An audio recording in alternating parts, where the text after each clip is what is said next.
Всем привет, друзья! Вот такой гаджет. Угадайте, что это? Ладно, я вам сам скажу. Это вентилятор. И он работает от моего тела. Видите, я подключил к телу. И вот так он дует.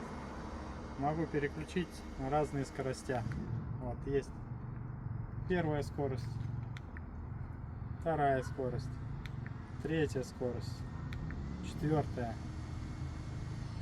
И вот так он обдувает. И ты ходишь всегда под вентилятором.